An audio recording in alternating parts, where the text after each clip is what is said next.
Estamos de volta com o Bom Dia Sergipe, agora são 7 horas e 44 minutos. Você sabe que você participa aqui do nosso telejornal de várias maneiras, comentando as nossas reportagens, trazendo seus depoimentos e também sugerindo temas a serem discutidos.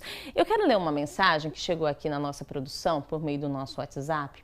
E o nosso telespectador, ele não quis se identificar e a gente não vai trazer mais detalhes sobre a situação dele, mas olha o que ele disse. Eu tenho misofonia e esse é um assunto que não vi ser abordado em nenhum programa. Fica a sugestão. Quando ele nos enviou essa mensagem, nós nos questionamos, afinal de contas, o que é misofonia? Que problema é esse? E nós fomos em busca das respostas.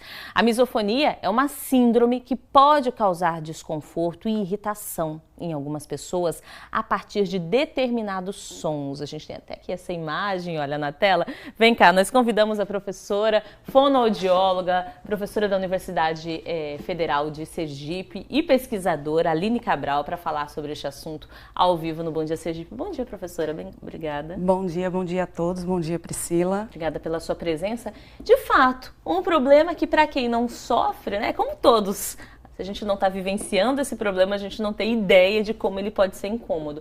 A misofonia atinge de que forma esse cidadão? Na verdade, para a gente escutar, né, a gente precisa de um sistema auditivo e também do sistema límbico. Então, todo som, ele provoca uma emoção nesse sujeito.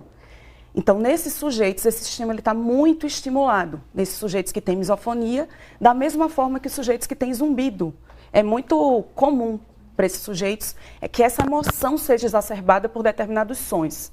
Então, na misofonia, por exemplo, esses sons eles não precisam ser altos. O sujeito, por exemplo, ele pode suportar ir para uma discoteca, ir para um show, mas o mascar de um chiclete, o mastigar, um pigarro, por exemplo, ele pode irritar, causa uma sensação de nojo nesse sujeito, e isso ele tem uma reação, uma hiperreação para esse som. Não é só aquele som, eu me incomodo com esse som. Então, se fulano arrastar o chinelo, isso é um som que naturalmente muita gente não gosta, né? Incomoda. Mas esse incômodo de quem tem a misofonia, ele é mais exacerbado. Exatamente. Ele tem, inclusive, um ataque de fúria. O que pode acontecer?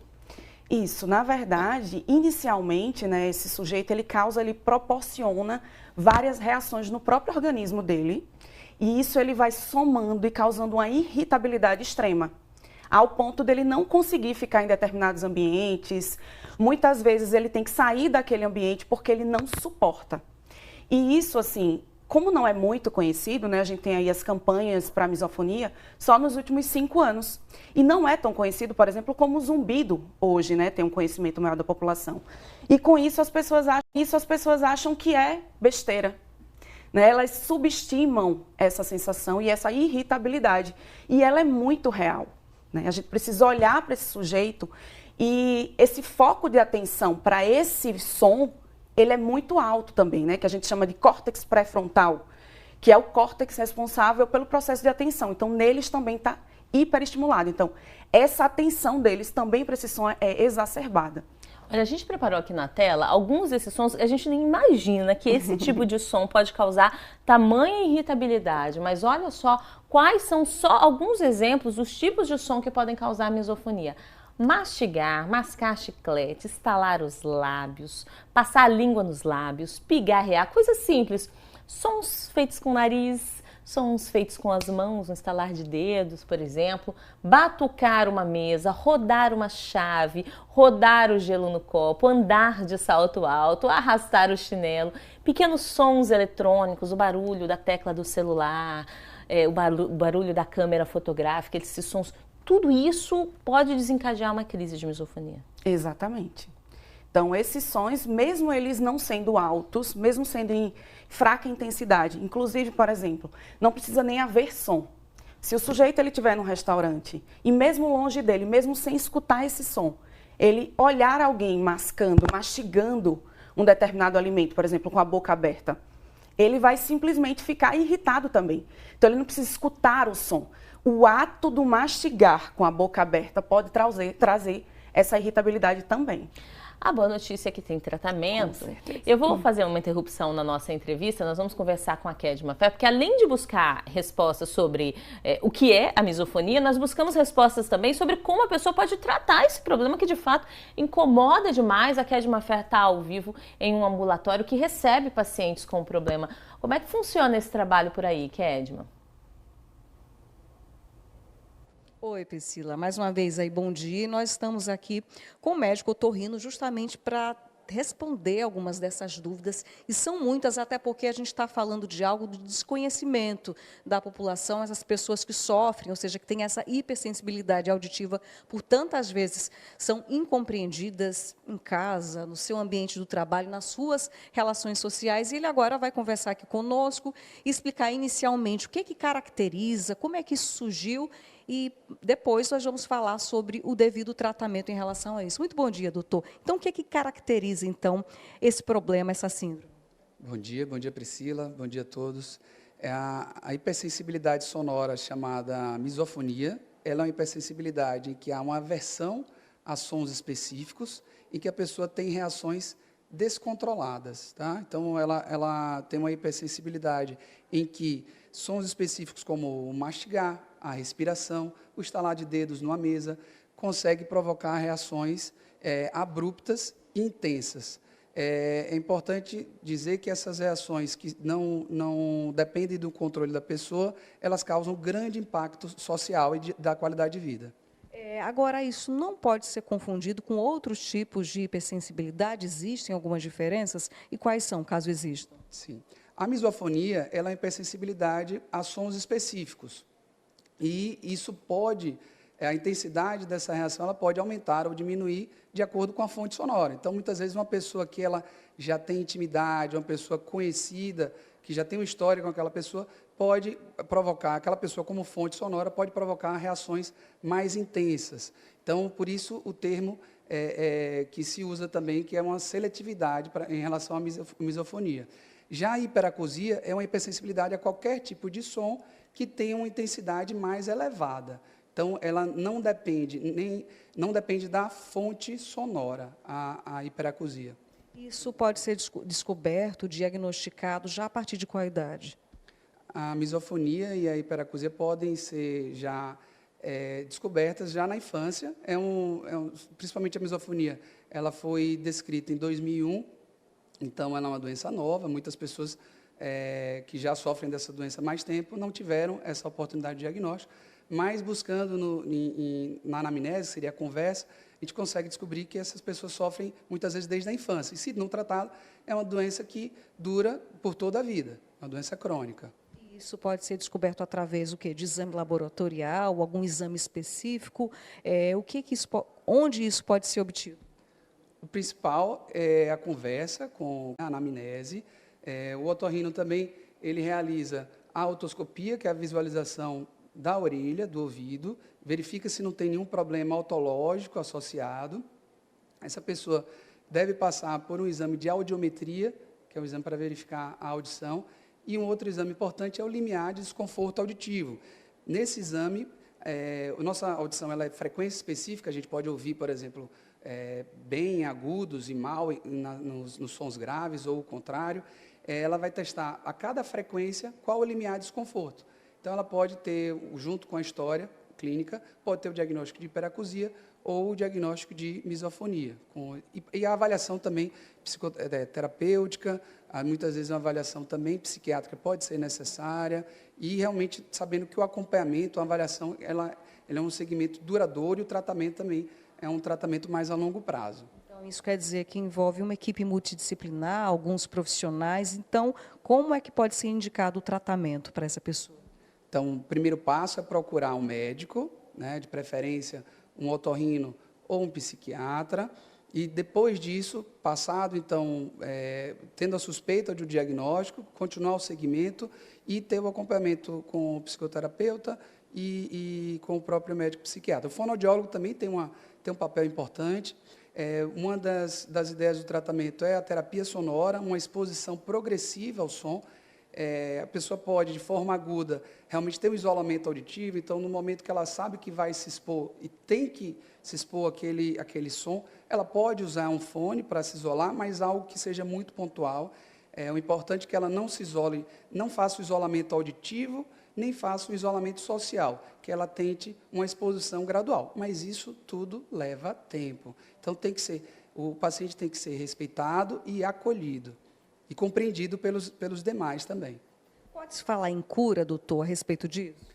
Não, a misofonia nem a hiperacusia tem cura, mas ela tem tratamento, tem controle. Então, os pacientes realmente conseguem ter uma qualidade de vida muito melhor. Tem pacientes que têm uma aversão social, realmente se afastam de pessoas, muitas vezes pessoas do convívio social, pessoas da família, amigos próximos, por aquela pessoa ter algum costume que ela acha descortês. Muitas vezes a pessoa acha até que a outra pessoa está fazendo aquilo para irritá-la. Então, existe um impacto social muito importante. Pronto, doutor. A gente agradece aqui a participação, conversamos com o otorrino, doutor Nélcio, mas só para a gente poder fechar aqui essa nossa conversa, e aproveitando que o senhor está aqui com o devido equipamento, né? Então é importante que busque esse diagnóstico com um profissional qualificado, tem que passar por esse exame. Sim, com certeza. O primeiro passo, então, é a avaliação do médico otorrino ou do médico psiquiatra para que possa fazer, então, o diagnóstico. Sem o diagnóstico correto, não há tratamento adequado possível. Então, é importante que a pessoa não só se informe nas mídias, que tem interesse em se autodescobrir, né? Converse com pessoas próximas, com pessoas que tenham, mas que também procurem pessoas que tenham conhecimento. Realmente, procurar o médico para o diagnóstico correto. Isso existe, claro, um sistema particular e no público também, por meio do SUS, não é? Sim, tanto o médico otorrino como o médico psiquiatra, eles estão disponíveis no SUS, no Sistema Público de Saúde, como no sistema privado. Bom, obrigada, doutor, pelas informações aqui, Priscila.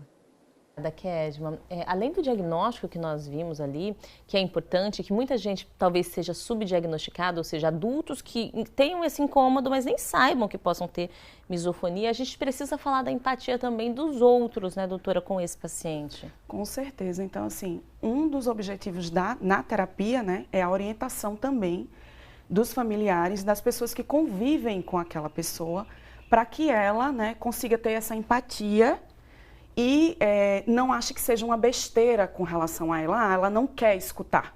Não é sobre isso. E também para o paciente, né? Porque às vezes o paciente ele olha como se a pessoa quisesse irritá-lo. O médico até citou isso, está fazendo de propósito. De propósito. E não. Não. A gente tem mensagem chegando aqui dos nossos telespectadores, participando aqui da nossa entrevista. Eu vou ler uma dessas mensagens aqui para vocês, que chegou pelo WhatsApp, 981 16 9448. O Paulo Ricardo. Eu descobri que tinha misofonia, por acaso, quando assisti a uma matéria na TV, somente aos 35 anos. Na hora que vi, me identifiquei, pois na adolescência lembro de como me irritava o som do talher batendo no prato quando meu pai almoçava. É muito comum esse tipo de cenário, de pessoa mais velha que não foi diagnosticada na infância. Com certeza, e principalmente quando são poucos sons, né? Porque pode ser para vários tipos de sons ou para dois tipos de sons. Então, quando são menos, causa menos alteração, menos complexidade para a vida diária. Menos problemas para a vida diária. E a pessoa vai levando aquilo ao longo da vida e nem imagina que pode ser de fato um problema, que tem tratamento, né? Isso. O controle. O Helenilson de Aracaju disse o seguinte: tem um som que eu fico com muita raiva.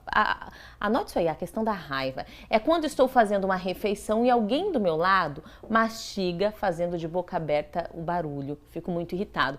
A raiva, essa reação emocional exagerada, é bem característica do problema. Com certeza. E assim, muitos pesquisadores, né, eles já estão relatando que os problemas eles iniciam do próprio corpo, né? Então assim, o corpo ele começa a reagir para essa irritabilidade antes mesmo do paciente ele estourar diante daquilo. Então ele pode ficar com o pé batendo, com as mãos. Então assim, o corpo começa a comunicar que aquela sensação de raiva ela inicia. Né? E qual é o problema de não tratar isso, doutora, ao longo do tempo? Sociabilização, né? Às vezes, por exemplo, você pode estar no ambiente de trabalho e não conseguir ficar porque uma impressora foi ligada, por causa da tecla do computador. E assim, é muito comum que seja diagnosticado na infância e muitas vezes na adolescência. É mais comum do que no adulto. Só que os adultos, eles chegam na idade adulta sem esse diagnóstico, só que esse adulto, ele já se isola muito e ele já é caracterizado como... Ele não quer ficar, tipo assim, é sociopata, não sociopata não se sociabiliza, antissocial. Ele é antissocial. Pois é, isso é de fato um prejuízo enorme, porque nós somos seres que precisam desse convivência. Exatamente. Dessa convivência, isso afeta a saúde mental e a qualidade de vida de todos nós. Com certeza. Doutora Aline, eu queria agradecer a senhora pela participação. Ela que é pesquisadora da Universidade Federal de Sergipe sobre este assunto. Agradecer a você que nos enviou a mensagem com a sua história, que despertou esse debate aqui, de repente ajudando alguém que nos assiste e que possa, nesse ato, ter identificado o problema. E claro, o recado é esse, é buscar tratamento. Exatamente. Doutora Aline, obrigada. Muito Bom obrigada, dia. eu quem agradeço. Agora